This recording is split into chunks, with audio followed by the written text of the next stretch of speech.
ప్రధానంగా ఇప్పుడు మన్మోహన్ సింగ్ అంత్యక్రియల్ని కూడా కాంగ్రెస్ రాజకీయం చేస్తున్నట్టు బీజేపీ నాయకులు అంటున్నారు. సో దీని ఎట్లా చూస్తారు? ఇది రాజకీయం అనిపిస్తుంది బీజేపీ నాయకులు, ఎందుకంటే రెండు ఒకటే కదా, బీఆర్ఎస్ బీజేపీ దొంగలు, జేబు దొంగలు కాబట్టి మాట్లాడుతున్నారు. ఎందుకు ఇది తప్ప? మిమ్మల్ని సమాజాన్ని క్వశ్చన్ చేస్తున్నాం. ప్రతిపక్ష హోదాలో ఉన్నప్పుడు రాకుండా పోవడం అనేది, ఎవరికైనా రోగం వస్తానో, నొప్పి వస్తానో, ఏదైనా వస్తానో, జ్వరం వస్తానో రాడు. నువ్వు ఎన్నిసార్లు అసెంబ్లీ పెట్టినా రావు.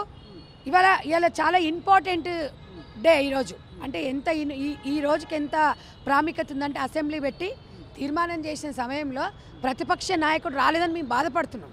ఎందుకు ఆయన రాకుండా మాకేమన్నా ఒరిగిపోయేది ఏం లేదు, కానీ ప్రజల పక్షాన ప్రజాపాలన బాగా జరగాలి, ప్రతిపక్ష హోదాలో ఉండాలి.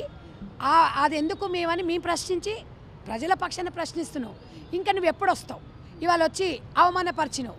ఇవాళ ఆయన అమాయంలో తెలంగాణ వచ్చినప్పుడు తెలంగాణ ధీరుని వంటివి, సూర్యుని వంటివి, నేను తెచ్చినంటివి, మా ఇంట్లో 10 మంది చచ్చిపోయారంటివి, మేము అగ్గిపెట్ట కిరోసిన్ డబ్బా పోసుకుంటే అగ్గిపెట్ట దొరకలేదంటివి, మీ కుటుంబం మొత్తము ఇలా మంచి ఫలాలు అనుభవించారు. ఎక్కడో నీ కొడుకు నీ బిడ్డ అమెరికాలో బాత్రూమ్ కడుక్కున్నట్టు వాళ్ళు వచ్చి ఇలా ఒకరికి ఎంపీ పదవి ఇచ్చారు, ఒకరికి ఎమ్మెల్యేని గెలిపించి మినిస్టర్ ఇప్పించారు. మళ్ళీ ఇలా తెలంగాణ మీద వాడి ఏడ్స్ వస్తారు. కాంగ్రెస్ పార్టీకి ఏం సంబంధం అండి?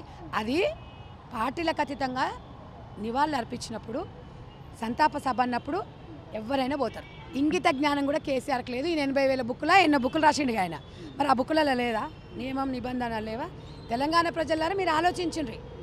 నేను మాట్లాడుతున్నంటే తెలంగాణ ప్రజల పక్షాన మాట్లాడుతున్నా. నేను తెలంగాణ మనం కావాలని తెచ్చుకున్నాం, కొట్లాడుకున్నాం, మనకేమొచ్చింది?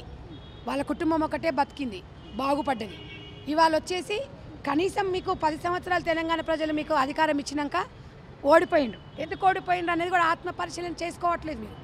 మీరు ఎట్లా ఇవాళ బీఆర్ఎస్ పార్టీ నడుపుతారు? ఎట్లా మీరు అధ్యక్షుడవుతారు? ఎట్లా జాతీయ అధ్యక్షుడవుతాడు? మీ పార్టీ ఏంది? ప్రజలకు ఏం భరోసా? అసలు ప్రతిపక్ష హోదాలో మీరు ఉన్నారు కదా, మీ కంట్రిబ్యూషన్ ఏందనేది ప్రజలకు చెప్పాలి. మీరు చెప్పకుండా మీరు ఇంట్లో పడుకుంటే మరి ఏమంటారు తమ్ముడు? మీరే చెప్పాలి. తెలంగాణ ప్రజలు నిర్ణయించుకోవాలి, మేమేమనట్లేదు. తెలంగాణ ప్రజలకి మేము ప్రతిపక్ష హోదా మంచిగా కల్పిస్తున్నాం, మీరు రావట్లేదు, మమ్మల్ని రానియలే. మీరు చూసిండ్రు ఎన్నోసార్లు ప్రతిపక్ష హోదా లేకుండా అందరినీ గుంజుకున్నారు, అందరినీ మమేకం చేసుకున్నారు. అయినా కూడా మేము ఒక్క మాట మాట్లాడలే. అయినా మేము ఉన్న 7 మంది 5 మంది ఎమ్మెల్యేలతో ఇలా కాంగ్రెస్ పార్టీ అధికారంలోకి వచ్చింది. అయినా మేము కేసులకు భయపడకుండా ఉన్న 6 మంది అయినా 7 మంది అయినా చాలామందిని పార్టీ ఫిరాయించి వాళ్ళందరినీ తీసుకున్నావు ఏదో రకంగా. కానీ అప్పుడు కూడా ఏ రోజు కూడా కాంగ్రెస్ పార్టీ అధికారంలో లేదని భయపడలేదు, బాధపడలేదు.